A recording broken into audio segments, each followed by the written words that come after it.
Welcome to the Love Local Chicagoland Podcast. Here we invite people from our local communities to share their stories and their voices. Through amplifying their message, we share their genuine human experiences that connect us all. Our goal is to make our communities more than just a place to live, but instead, a place to thrive. Tune in to hear what makes our communities so special right here on the Love Local Chicagoland Podcast. The Love Local Chicagoland Podcast is made possible with the generous support of our community partners. Thank you. Hey, what's going on, friends? Welcome back to another episode of the Love Local Chicagoland Podcast.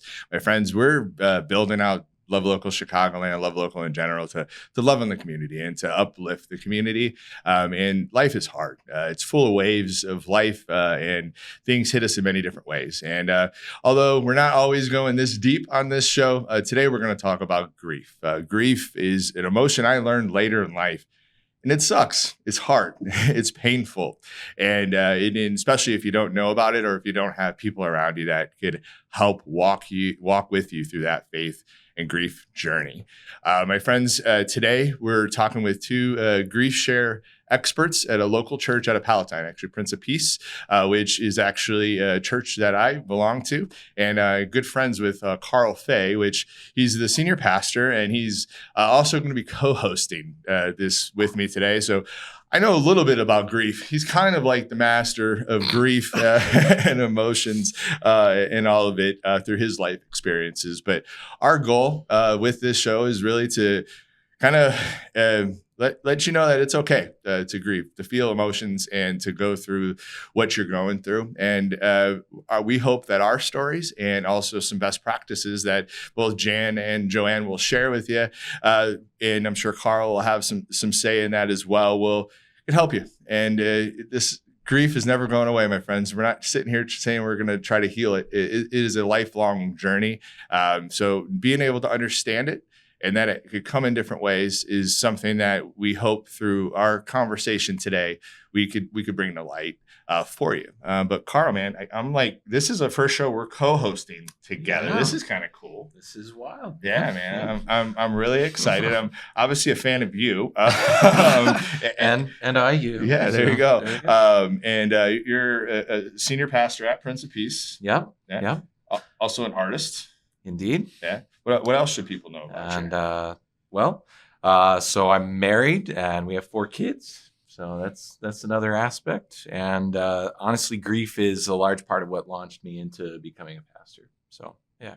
Yeah, man. It's, knowing your grief journey just through our friendship, there's been a lot of grief in your life that you've had to overcome. And now I've known you probably 10 years-ish to see you take your experiences and then now to be able to help other people with it is a gift that you have been given. So I am truly honored and I think this podcast is with you in it is going to even be better because you're going to see things and hear things that and to be able to ask questions that I might not be able to see or hear because of my own life's experiences. So thanks for sitting at the table and talking about small talk, grief. Good stuff. Right. Small talk. Let's do it. So now let me introduce to our show. First person I'll introduce will be JoAnn. Welcome to the show. Hi, thank you. My name is JoAnn. I've been a member at Prince of Peace, where Pastor Karl is, for the past 40 years. I've been in grief share for the past 15. I'm there because I challenged God when my mom died, and this is where he led me.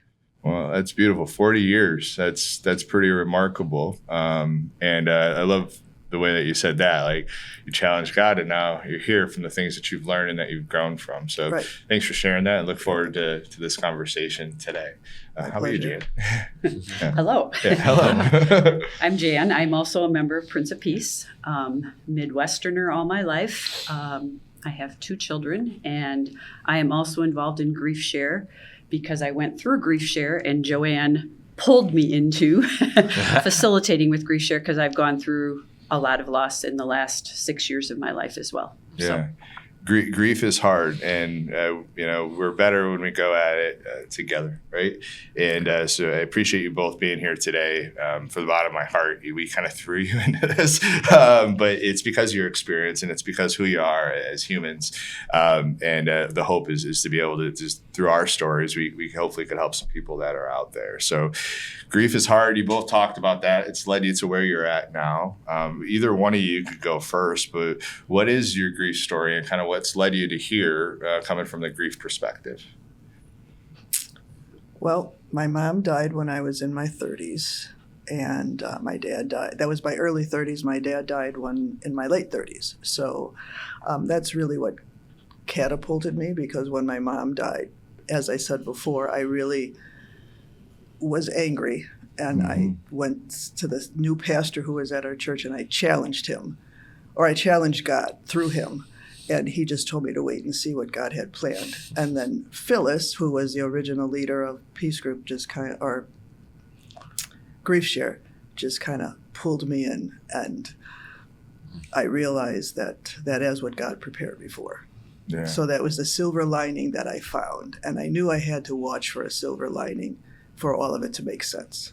Yeah, and especially when you're in it, you don't see it. At least from my experience, correct. You don't see it. Oh, no. You feel a lot, but I feel like it's like a ball. If I had to describe my experience with it, it's kind of like you're like this. You're like, and it goes out in many different ways, but it's a hard emotion. Right, and I never expected this. I mean, when I challenged God, I'm not sure what I expected him to do.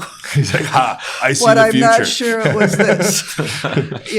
But I'm grateful because I feel that the pastor was right. I mean, This is my calling, and that's how I feel. It's I feel like God sometimes puts us through the storm so that we can come out to be able to help others with their own experience. Right. And it's not until hindsight that happens to you. I mean, many, many years, down the road. Except maybe in Jan's case when she got pulled in quite quickly. Yeah. And she thanks you for that. I do. So how about for you? Okay. Well, my story is I lost my husband, Al, 6 years ago at the age of 58. And at the time I lost him, my kids were 21 and 25. So immense grief for our family. You've just lost the love of your life. You're trying to shepherd your children through that. And then my other caveat to that story is I lost my mom on the day of my husband's funeral. So my mom at age 96 passed away. And then a year and a half later, I lost my dad. So in those three grief experiences, very different emotions in all three of them because the circumstances are different. But I am a member of Prince of Peace. Grief Share was offered at Prince of Peace. And I thought, honestly, I did it with kind of a begrudging attitude. I thought, I better try this. And I feel like that's how a lot of people experience it. When I talk about it, it's like, what? And then like, hello, you still there? Because it's so much to carry. And I'm a fairly private person, so it seems like to go and make yourself vulnerable and cry in front of other people and face that. Yeah. It's a difficult thing to do. Yeah. But thank goodness I did, because it literally has changed my life, and I do not think. I have tears in my eyes as I look at my friend over there. I do not think I would be in the place that I am today, looking forward to the rest of my life without having gone through some sort of grief support. Wow. Yeah, that's pretty powerful. So if you had to describe grief to people that maybe are still coming new to it, I know it hits us all in different ways. And both of you could go with this if you want.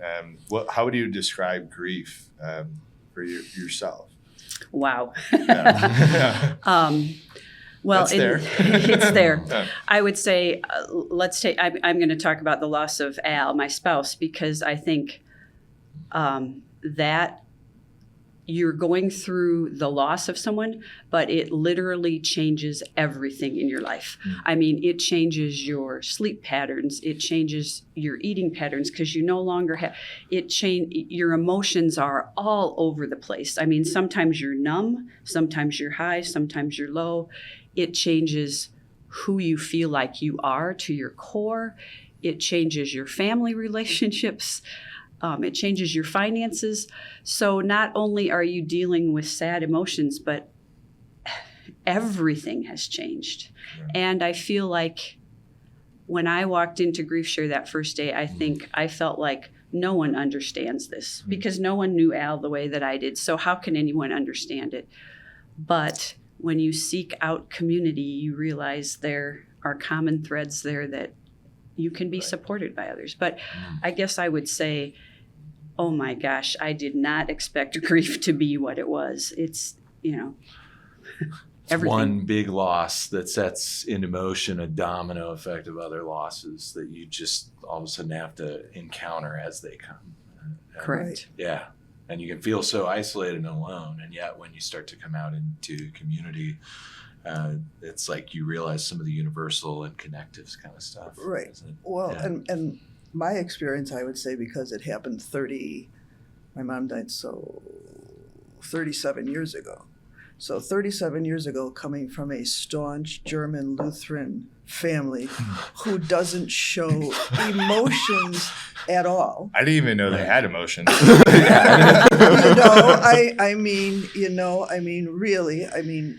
I lost all my grandparents. I did remember my dad was an only child, and he did wear sunglasses at his mom's funeral, so I knew that he was crying, but heaven forbid he should show his daughters that.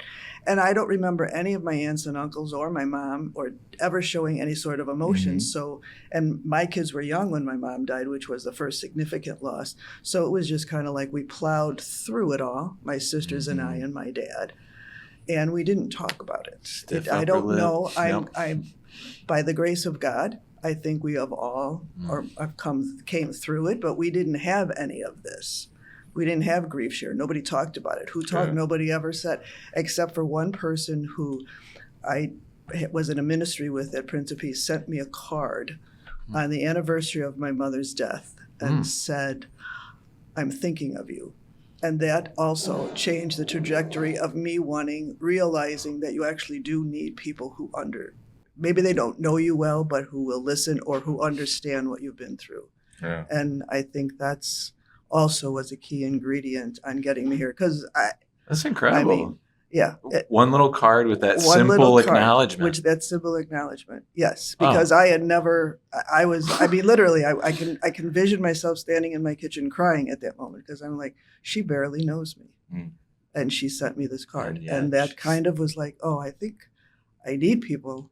And I think I want to be, not that day, but as it went on, it's like I want to be a person who walks alongside people because that helped me. That meant so much to you. That meant, just that one person. You feel like you're not alone. Right.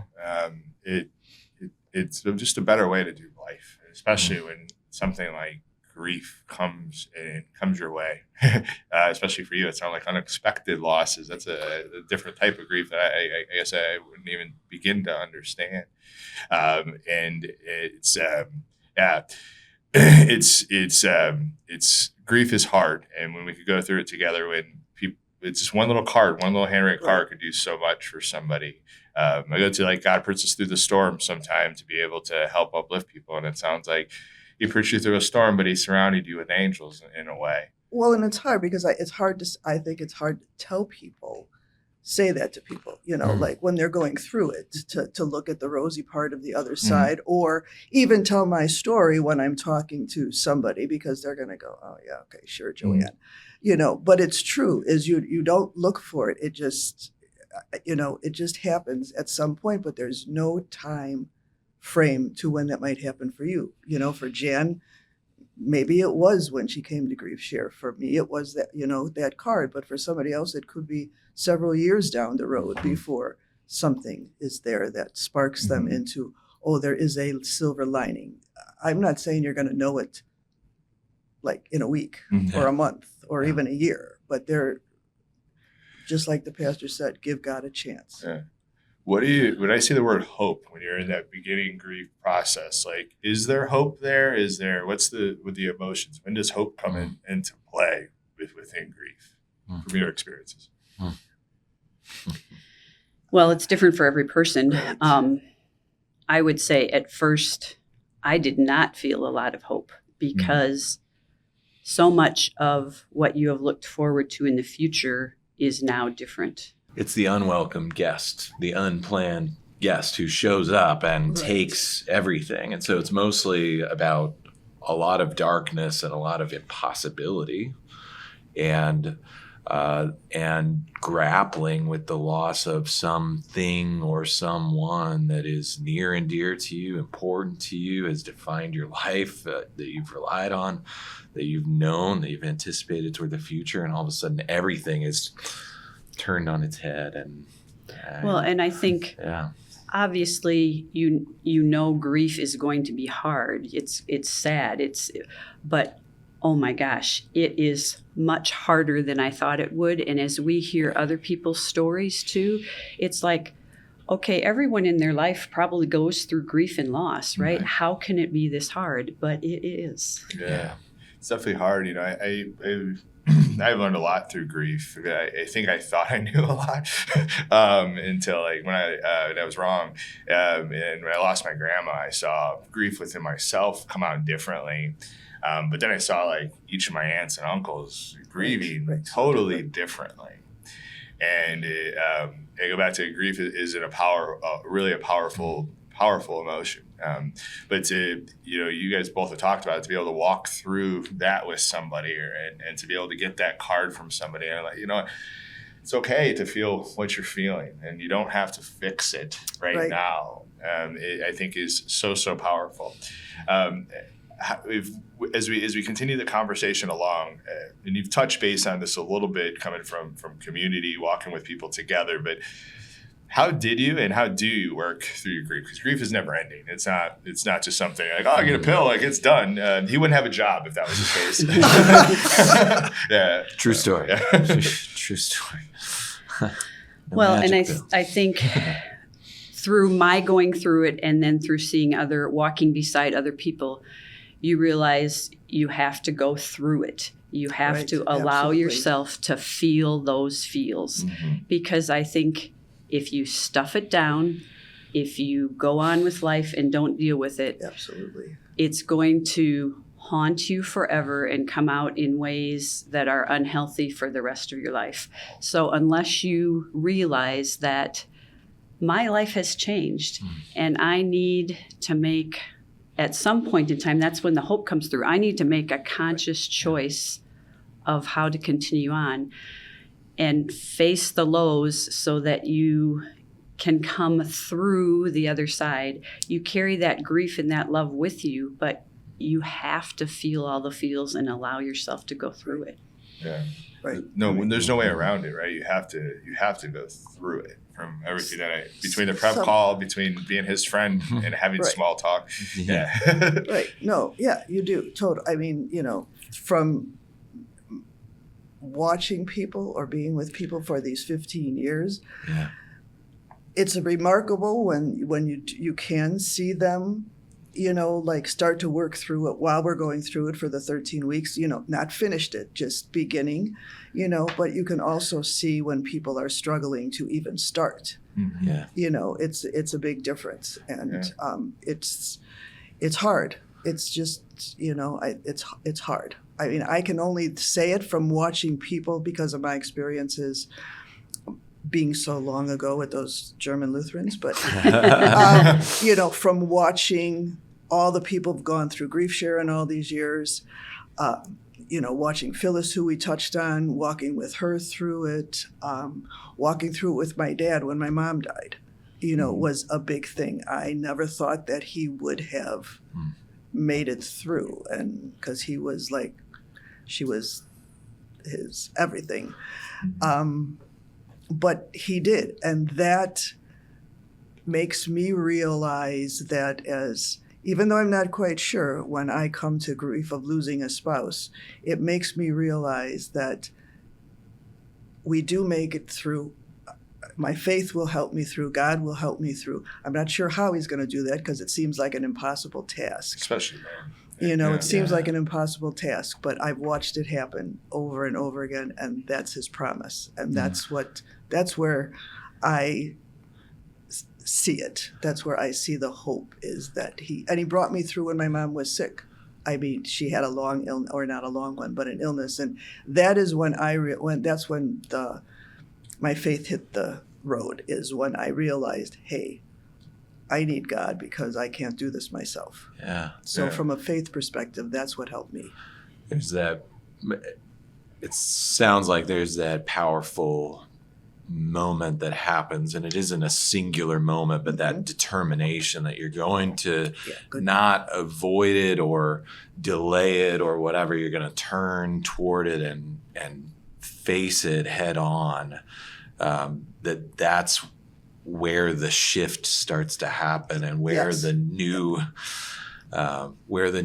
life, hope, silver linings can start to emerge. Great summary. But it's always a very great summary. So I think that's so for me. I was introduced to grief, 24 years ago. Even before that, when my grandma started declining with degenerative brain illness, within a span of within 5 years, my mom was showing similar symptoms, but she was much younger, so she was shy of 50 years old.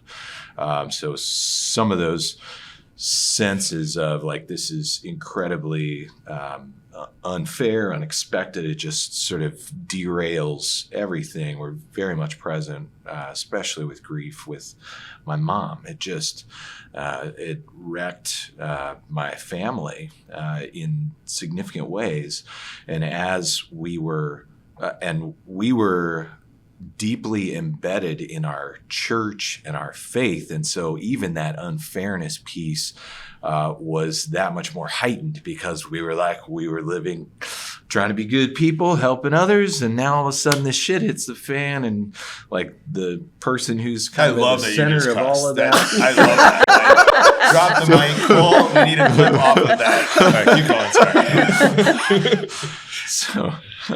Sorry. So dealing with that unfairness piece, that sense of injustice of it, and that anger and disappointment that actually was, I didn't want to admit it, or it was hard to kind of express it. It's like, I'm pissed off at God for taking my mom away. Mm-hmm.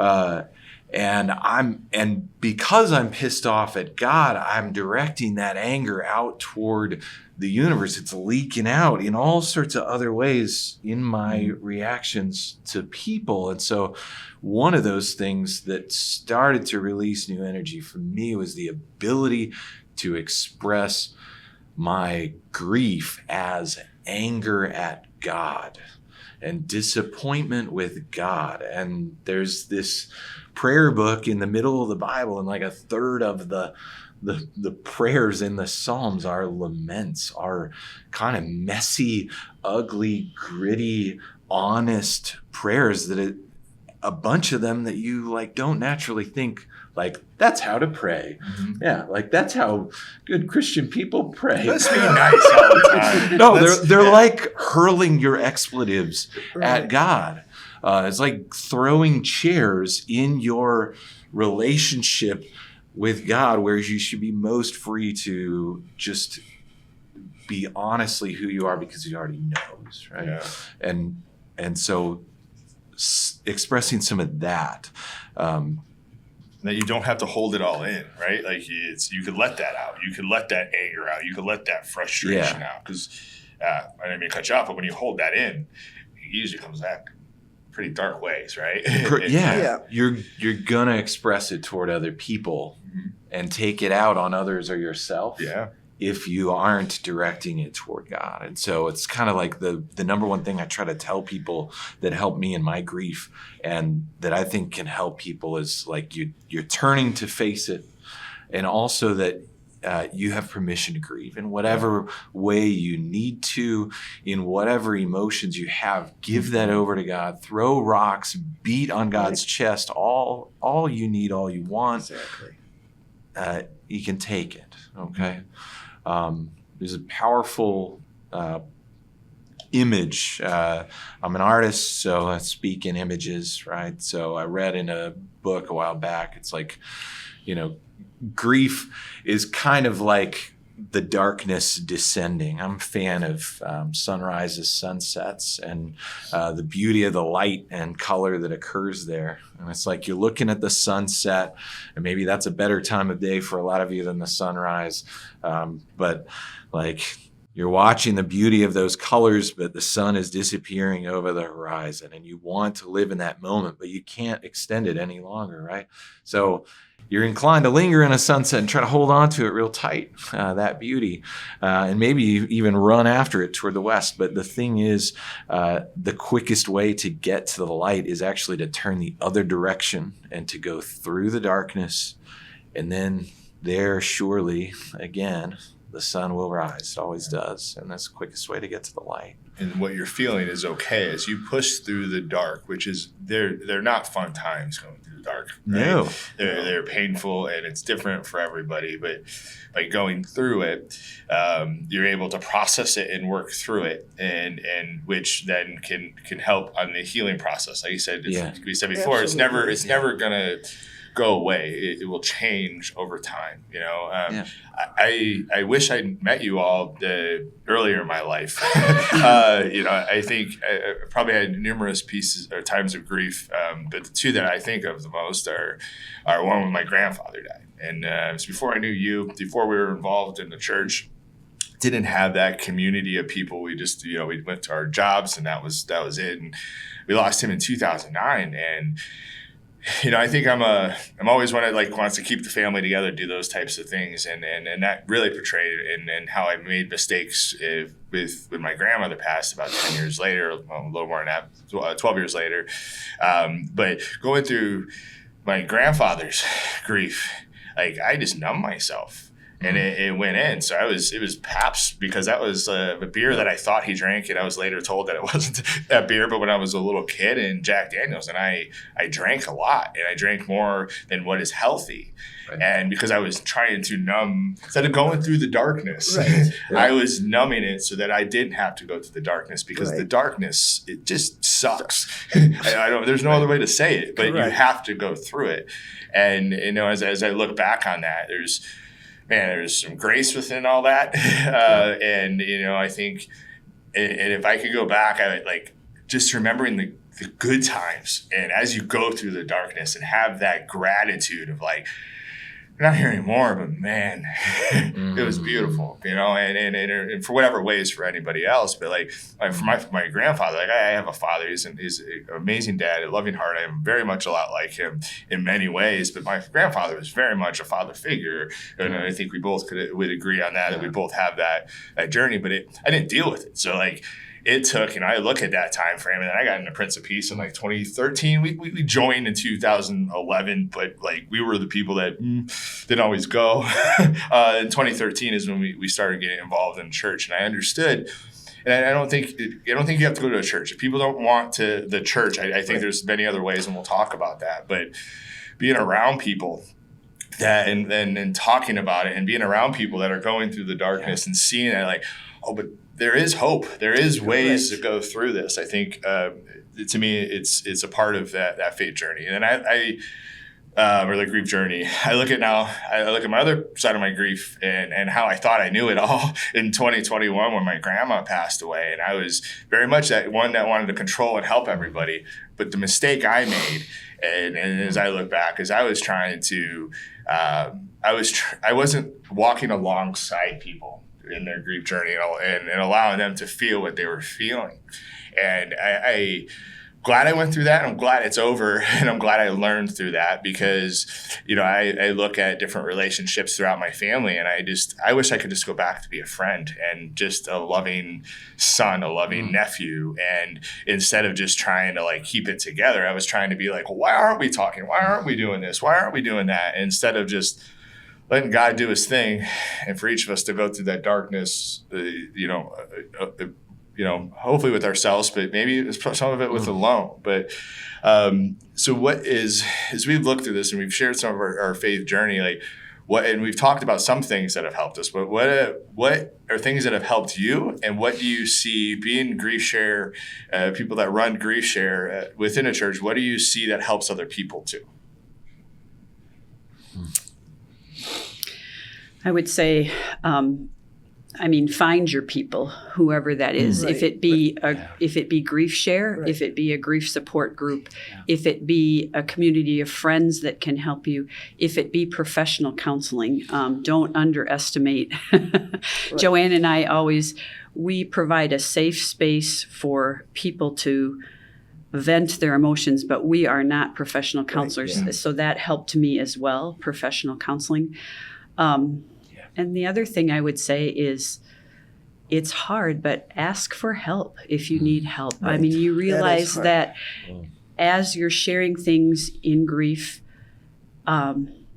everyone has needs, and you're not exactly sure what those. But for example, ask a friend to call you once a week and check on you and see how you're doing. I mean, that can be a little ask, but but ask for the help that you need. And that's, as a human, that's hard to do sometimes. For sure. Right. And It's challenging internally on the asking for help, Right. but then also what a gift you end up giving to the people around you who are like, Right. I don't know what to do for them. I know they're going through a tough time. I'm sort of deer in headlights. And that's the hard Frozen, and that's the hard part, I think, because at least talking to people or witnessing is they think that we on the outside should be, how come they're not helping me? How come you're looking for the wanting people to come gather around you?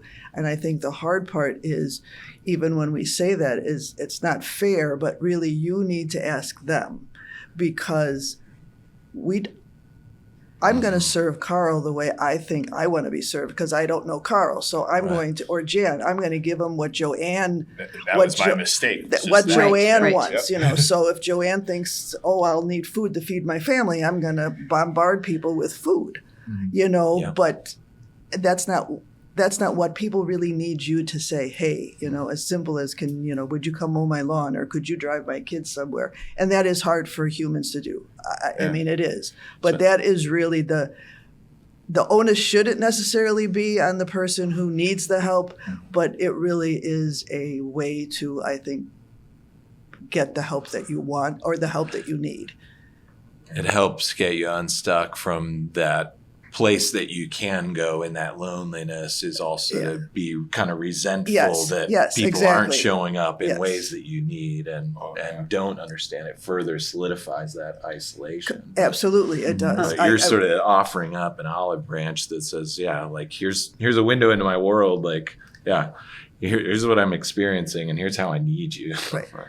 Another small example of that is, after you've experienced loss and you go into a group of people, sometimes you need to be the one to talk about your loss and about the one you've lost, because everyone else is afraid it's going to upset you. But I really want to talk about my loss. I really want to talk about Al. But everyone, so it becomes the elephant in the room. So again, the onus is sometimes on you. Right.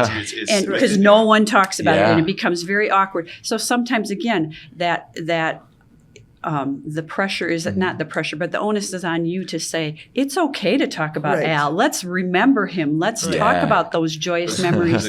But you have to give them permission sometimes to do that. Yeah. Awesome. What is grief if not love persevering? That's a Right. quote you shared from WandaVision, and that's one of my favorite quotes is, "What is grief if not love persevering?" Right? Wow, that should be a T-shirt. For sure. For sure. It's I think of our world as large, and it's like we're learning a lot in this generation from like the smartphones and the internet, and about mental health and about ways to not carry things so much, not to be heavy, whether it's with faith or whether it's with therapy or however that is. I really can't come back to you don't have to go through it alone. I saw within my family, people are like, I'm not going to therapy. I'm not going to do this. And I just remember seeing this struggle and pain in their face, and all you want to do is hug them. But if I had this conversation 4 years ago, it might have been better because I could have walked along with them instead of just trying to be like, oh, this is how I would want to be taken care of, or this is what I think I should be doing. But to let people vent, to let it out, to let them share the gratitude, to let them share maybe even the hard times. Grief is sometimes there's heavy things that you're carrying, and loss of things that you're never going to be able to do. Kind of what you mentioned earlier. There's just so much there, but everybody's emotions are different. Right. What were you going to say? The thing about asking for the help and stuff, the other part that's an onus on the person who's grieving is the fact that the person might say no. Mm-hmm. So and I think that's sometimes a driving thing, like, well, I don't want to bother them because they might, or what about this? Well, they might say no, but that's okay. There's a risk factor. There is a risk factor. So I think that sometimes prevents people. Or if they're helpers and, if they're the people who are used to being the helpers and now they have to be vulnerable, that's a very hard mix. But it's like shift. kind of like, again, that turn because you might be surprised. Mm-hmm. Yeah, indeed. But it's hard, Yeah. It definitely is hard, and I think that's why we're talking about it. I think through talking about grief and anything that is that we could carry as humans that could come out in an unhealthy way in other ways, like to talk through those things now, it's not only going to help us as our own humans, but it's going to help the people that are around us. And to me, I look at it like it's even going to help that next generation, and as we go through, so that hopefully we could help them, go through things in their own way, but to be more upfront with it and to care, and not knowing that you don't have to go through this alone, I think is so, so important. And to your point earlier, like find your people, whoever that is, whether it is a church, which is definitely worked for me. And I believe in small communities of people because of you, like they change. When you get good people that care and love you, the world just changes around you. Even, me and you talked about it, even through the shit, I'll cuss too. Look at this. People are used to that for me though. Even when you're going through the shit, you're still experiencing joy when you have those people around you, and that you could just vent to or just let it out to. There's some type of maybe it's not always joy, but there's a level of peace that comes with that, right? Yeah. There's a weaving that happens as you're sharing. It's like, I can share both the hard things that I'm going through, the things that are deeply saddening to me or angering for me, but also the beautiful stuff and the stuff of love that I want to hang on to. I mean, when it comes to grief, that as I'm given freedom to express the ugly and traumatic and unwanted aspects, I also then am free to hold on to the beautiful remembrances, the love persevering sides of the loss. Well, and to go back to you, that's when that hope happens, is when that grief, that sadness, that when it starts to turn to remembrances of love rather than sadness, that's when hope comes in. Wow. Yeah. But if you stuff them all and don't want to go through that sad part, you're not going to get the other part. You're not going to get the good part without the bad part. Yeah. I mean, that really is a simple way of saying it. As humans. Just not the way it works. Yes. I mean, in some way. How that, I didn't have the group, like I said in the beginning. I'm not sure how that all happened for me, but it did, and it had somewhere to do with community. It just did. I'm not sure. I don't have a concrete thing, but I know that if I would have just left it all alone, it wouldn't have worked. Carrying things, we're not meant to carry things alone. I don't know the science behind that, but from feeling that, it's not fun going at it alone. When you got to carry that all yourself, and you have the rat race in your head that keeps going into that cycle, it could go into very dark times. Going back to when I numb myself, those feelings, like those happen in many other ways for different people, but to carry it, it carries in your mind and it carries in your body too, whether you feel it or not. We are one of the same when it comes to that. So to be able to process these emotions, to be able to go through the darkness, even when it's harder, is much better in community, whether it's a church or whether it's book club that you have. Correct. Stronger together. Somebody says that. Yeah. Somebody says that. Yeah. I was going to say another way that yeah. I would tend, or that people tend to numb, rather than alcohol or things like that, is doing nothing. I mean, it's much easier to sit on my couch and isolate and not do anything. And that's another way to numb, is that you don't feel anything, but you're going to stay that way but it would have been much easier. And in many days it was much easier for you to sit on your couch by yourself and not reach out or not let people touch you. And that's another way to numb. Yeah. Yeah. You don't have to, if you don't have to express it, you can pretend you're not feeling it. But then at the end of the day, like how I would describe it, it's kind of eating your soul a little bit. Yeah. Right. Yep. It's still there. Yeah. You can avoid it and you can zone out and kind of keep moving forward without facing toward it and dealing with it. But the loss, or what you give up in not doing that. See, there's so many barriers in the way of expressing grief, honestly. It's kind of like these feelings that you have inside of you, like, I'm not sure how other people are going to perceive me. So if I'm all of a sudden having a grief burst and ugly crying in public, and I'm a private person, or I'm a stoic person, a German with a stiff upper lip, like, that's a deeply unsettling possibility to even like risk being out in public in a space where those emotions might leak out.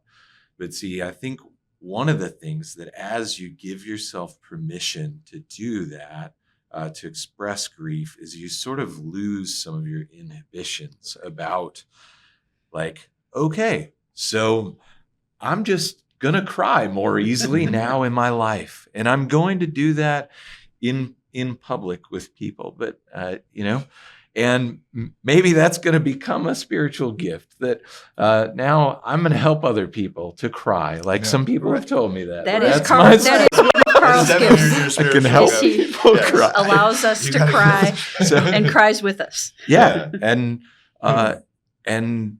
But the ability to express that and feel acutely in those moments, those things also gives rise to, there's a saying that rotates around my wife's family. It's like, the closest thing to crying is laughing, and vice versa. It's like, I can also, because I let slip all those other things, I can belly laugh like crazy and share in joys and just little amusements with other people so much easier. And that it's another one of those gifts of hope that keeps opening as you do this grief journey, that surprises you more, that instead of needing to go through life kind of zoned out and kind of toning everything down or needing to numb it, like you can live with this sense that like a full and rich life is possible and that these moments matter, and I don't want to waste the moments that I have, and that I can be free to be with people as they're going through the worst of their moments, as well as like just make sure not to miss the opportunities to love people and to tell them that they matter. Like, so it's so important, and this community hears me say, like, it's about setting up and getting ourselves right and working through the hardness of life so that we can make sure that we leave this world better than we found it. And working through grief is, to me, it's been the hardest thing I've ever had to be able to do.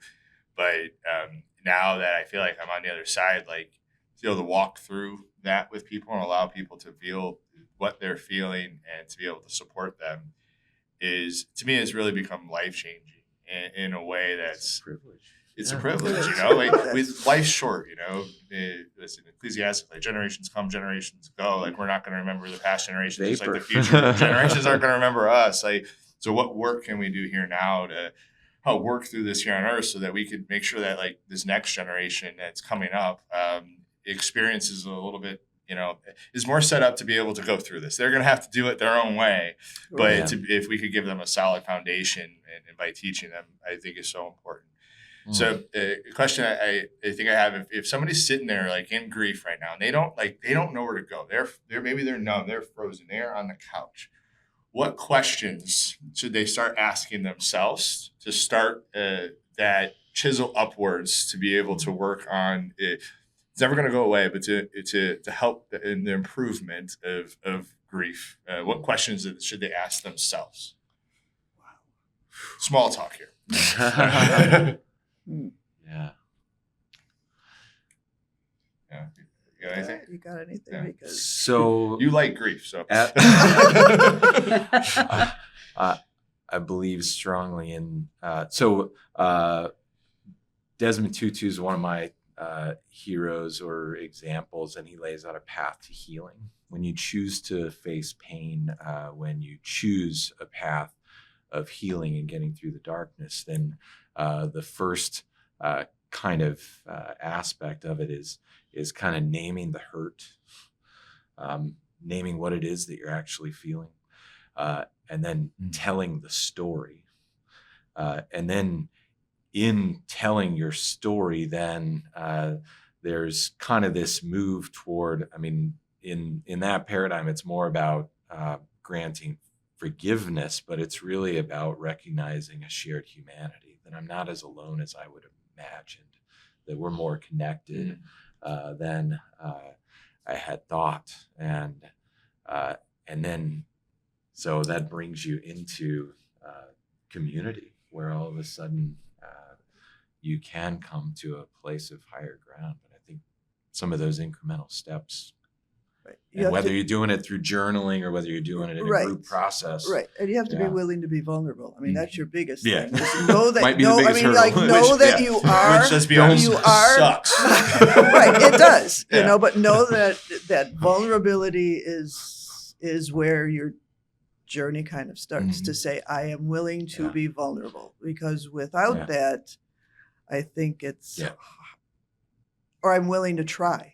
I'm willing to try. Yes. So, and then grace within yourself, within that vulnerability piece, because sometimes, I can only share from my experience, but when I wasn't being vulnerable is because I didn't like what was on the other side of that. Because correct. I wasn't giving myself that grace along with it. And that makes it hard too. Right. Yeah. Oh, right. I mean, that's, you do have to have a grace for yourself, grace for the people that you're going to be with. You have to have, just the ability to say, okay, I'm going to try it. I mean, there's a thing in Grief Share that talks about, it's later on, but I think it can really be proved in the beginning, about an experiment. It's just an experiment. I mean, so if you go, whether it's Grief Share or you go to a counselor or whether you go to another group or whatever, if it doesn't work, it doesn't mean that's a bad thing. Then there's something else out there. So it means something's wrong with you. It doesn't. It doesn't mean any of that. It just means, okay, I'll have to try again. That was just an experiment. I mean, it's. Love that. It really is something, because I think a lot, at least, in the age when I was brought up, it was like, well, everything, you have to pick the right thing, and you can't quit, and you have to do this. And if, we tell people in Grief Share, in Grief Share, we say, give it 3 chances. Yeah. And if it doesn't work, you just say, JoAnn or Jan, I'm sorry, this isn't for me. And in the beginning, I sometimes say, well, we don't really make you sign your life away in blood. It's good, but, don't just stop there. Try to find something else, find something else. Doesn't have to be perfect. You don't have to have the 10-point plan. Yeah, you can experiment. You can try. You can do the what about Bob baby steps thing. And one foot in front of the other. I see chisel upwards a lot within life. It's your chiseling. You're not gonna you're not going to one Grief Share or one therapy. Correct. Like, good, I'm healed. Oh, that's awesome. That's out of the way. All right. Yeah. Moving on. So, peace is important, and I think when grief comes and it comes at you hard, peace is sometimes the hardest thing to be able to find, at least in my experience and being around it with other people. But peace is important in life for many of the reasons we've mentioned, and it's something that I feel like is we should really search to go after, and if we don't have it. And I think of this world today, and I'm like, I can't believe we're alive in the world like today. Like there's a lot of changes, obviously the political stuff, all that, but there's social media, there's artificial intelligence, there's blockchain, there's mainstream media is kind of going away. It's now coming into YouTubes and these social platforms. There's so much that's happening right now. But you're laughing because you're like, that's saying it lightly. But it's important to be able to find peace at the end of the day. If somebody's experiencing grief, whether maybe it's not a loss of a family member, but it's grieving through something that's coming their way now in this crazy world that we live in. What advice, and this could be for you, Karl, too, what advice do you have for them to be able to help find peace?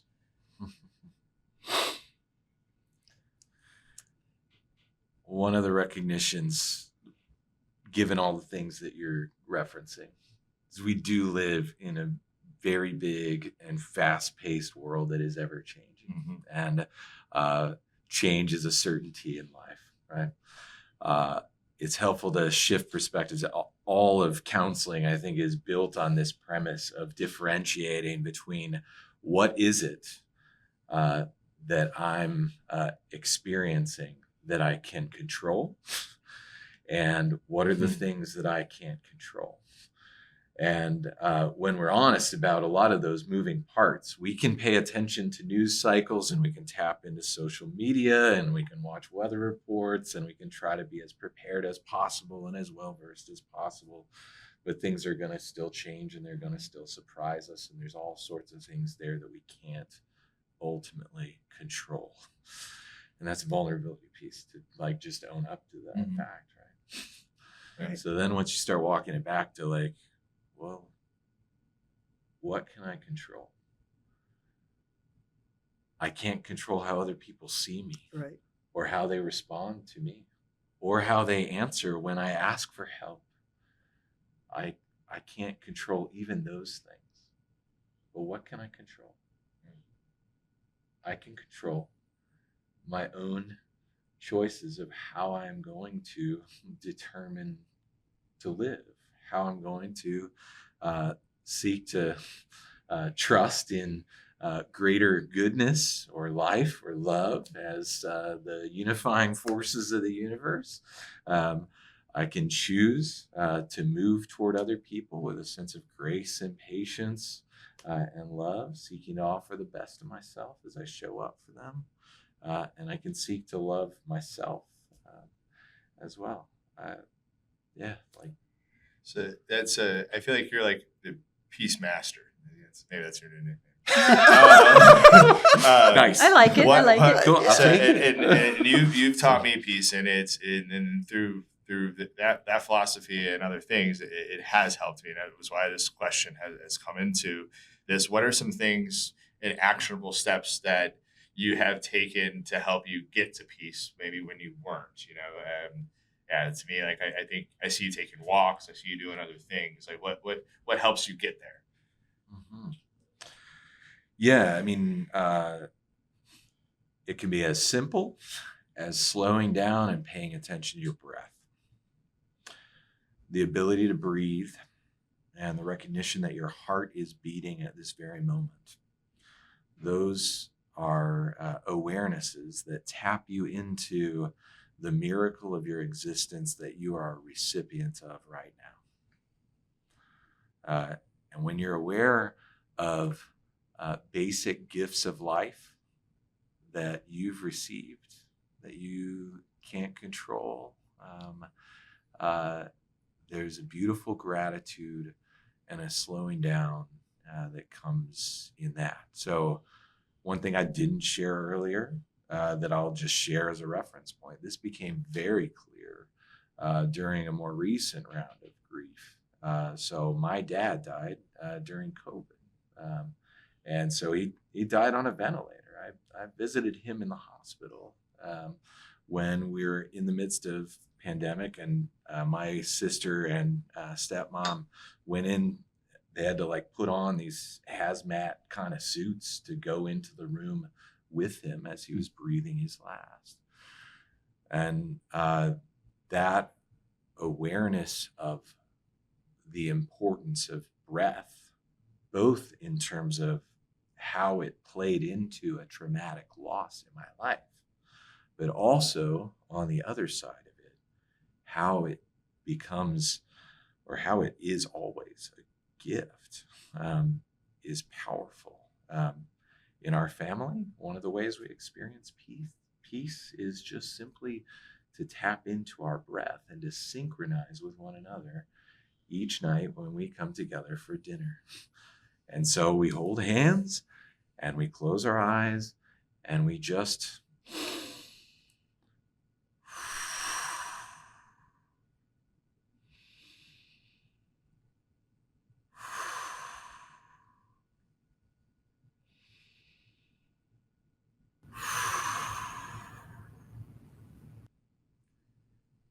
a lot can change in just slowing down, right, and becoming aware of simple things like your breath or other ways you can be grateful for what you already have. Yeah, it's powerful. What the breath has helped me with is like decompressing. Instead of carrying it all, it's allowed me to be like, I can't control that. Maybe I should lay off TikTok. Maybe I should not do that. But it's a lot. Carrie and I were just talking about it actually last night. It was about the importance of each of us not only collectively decompressing, but also individually decompressing. So that you could feel those moments of like, I can control that. I can control this. Okay, I got this. I can't control any of the other stuff. And it really seems like I'm carrying a lot of it right now. So what do I have to do to work through that, right? But breathing, I would agree, is such a big piece of it. And you know, it's a story about you that you don't even know that I think I know. It was a conversation. We live near 53, you know, zoom in. But no, I'm interested where this is going. No, but it's we live near 53, and from our houses, we don't live too far off. You hear the road, and everything is going really fast. Well, when you go on this thing, everything is going really fast. And it was a conversation that you had with Carrie that came up when we were in our backyard. I'm like, wow, man, you could hear 53.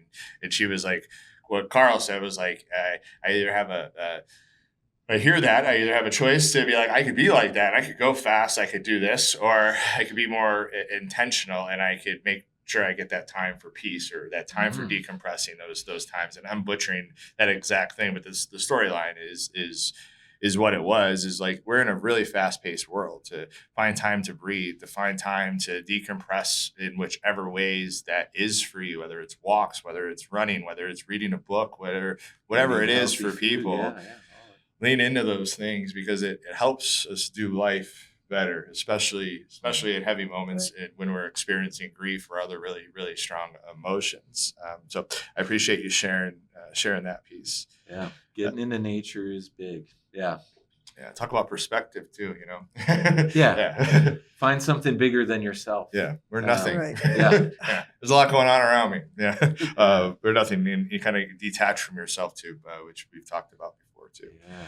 As we get ready to close up, I definitely want to say thank you to you both for taking the time. You got an email. I sent out to him. I'm like, I want to talk about grief, and he sent me this. He sent me this GIF. I was like, yeah. But then he mentioned both of your ladies' names, and so I'm super grateful you're here. I know this might not be your comfort zone coming into a place with cameras and mics and all that sort of stuff, but you did great. Your stories were really amazing. Beautiful. And I hope your stories can help somebody as they continue to go forward, to have hope, to know that if you go through the dark, that you can see the light again. I would have a call to action on where people could find you with Grief Share, but I know you have a couple books that you want to talk about that have helped you on your journey. Do you like to share those? Sure. Okay. Yeah, that'd be great. These are just a couple tools that I have found helpful. One is It's Okay That You're Not Okay, which that's a shirt. I mean, that's advice in and of itself. And it's just a very practical book, not necessarily from a spiritual view, but very practical. So I have found that. Excellent. And then David Kessler does a lot of grief writing, and this is called Finding Meaning, the 6th Stage of Grief. And I have found that to be very helpful too. You got your notes in there too. Yeah, can you see it's very, One of the quotes smart. out of here that he says, find your people. You need to find your people. But when you walk with someone in grief, they just need companionship. And what they need is, here's his quote, someone to be fully present in the magnitude of your loss. Whoa. That's what you need, is just someone else to be fully present in the magnitude of your loss. That's one of my favorite quotes. Yeah. And then my other tool is Anderson Cooper's Right. He's a big- podcasts. Yeah. Anderson Cooper, from CNN, Excellent. has a series of podcasts on grief where he talks Absolutely. about his I didn't own know grief that. Yeah. Nice. and Oh. interviews other well-known people honestly about their Oh, grief. it's fabulous. It is. It is. So It's it's another fabulous. tool. Oh my goodness. Yeah, I appreciate you sharing that. I didn't even know he talked about small things either. So I think it Yeah. started maybe a year ago or so. He Yes. started that. It's, but Beautiful. it's a fabulous. series. Definitely. It really is fabulous. definitely will check it out. Mm. We know Grief Share is not for everybody, and there's other sources that are out there as well. But if somebody's interested in Grief Share, how does that look? Where does that start? Well, you could go to griefshare.org, and then that'll take you to a site, and you can find any place in the country, and just it's very self-evident when they get to that grief site. Or if you wanted to come, if you're in near Palatine or want to come in Palatine, you could call the church office, and then they connect you with us. Cool. And then that we'll call Prince of back to Peace them. Lutheran Church. Yeah, Peace, Palatine. Don't have to be a Palatine. Lutheran, right? Don't have to be a No. Lutheran, any Don't faith, even have no to be a- faith. yeah. And Okay. Grief Share is a national program. Well, I mean, actually, it's international. international And something program. exciting, I don't know if you, but they're coming up with a Spanish version, finally. I just Wow. saw an email, and so it doesn't say when, but coming soon is they're translating the entire Awesome. what we do into They're Spanish, continuing which to try to make is it a more very accessible. needed. Yeah. It's a very needed thing. Yeah, definitely. It's kind of crazy that they don't have that yet. I don't mean that I bad, know. in a bad Yeah. way. It It's is. more for like, sure. It is. Yeah.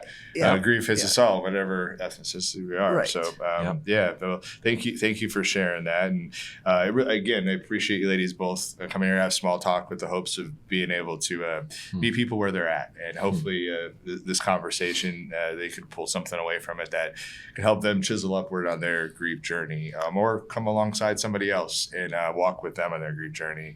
And that is a good thing. Meet people where they're at. That is what Grief Share does. That's what we try to do. I mean, ourselves is you don't have to figure out where you're supposed to be when you come in, or am I supposed to act a certain way? Just come the way you are, and just be. And that's what we're there. Not professionals, but we're there as a privilege. It's our privilege to just be there and sit with you and let happen what's going to happen in the 13 weeks. Yeah. Thank you for sharing that. I appreciate it, and thank you, ladies. You're welcome. And keep on doing your thing, and helping people on their grief journey with what you do. So it's through your struggles, God is made angels on earth. I feel like with the amount of people that you're being able to help. So thank you. Karl, appreciate you, man, jumping on board and having this conversation, small talk. Always right? Always game for it. Appreciate it. Any last words for the people as we close up? So I guess I was wondering about maybe sharing a prayer that helped me in my grief journey, if we're sharing tools. So this is actually a prayer that comes out of recovery circles. But you might know the first part, but you might not know the full part. And what I appreciate about it is that it recenters you on the things that you can control and differentiating. So it goes like this. God, grant me the serenity to accept the things I cannot change, courage to change the things I can, and wisdom to know the difference. Living one day at a time, enjoying one moment at a time, accepting hardship as the pathway to peace, taking as He, Jesus, did the sinful world as it is, not as I would have it, and trusting that He will make all things right if I surrender to His will, that I may be reasonably happy in this life and supremely happy with Him forever in the next. Amen. Amen. Amen. Thanks, brother. Appreciate you. Thanks for closing Yeah. us out that way. My friends, thank you so much for watching. I hope that through this conversation, you pulled some nuggets out that could help you along your grief journey, or just like I said earlier, maybe it's your time to be able to walk alongside somebody else that's going through it. Because my friends, it takes all of us, and if we could support each other, if we could uplift each other when times are tough, this world looks a little bit different, even if it continues to go fast. It takes a village. We are stronger together.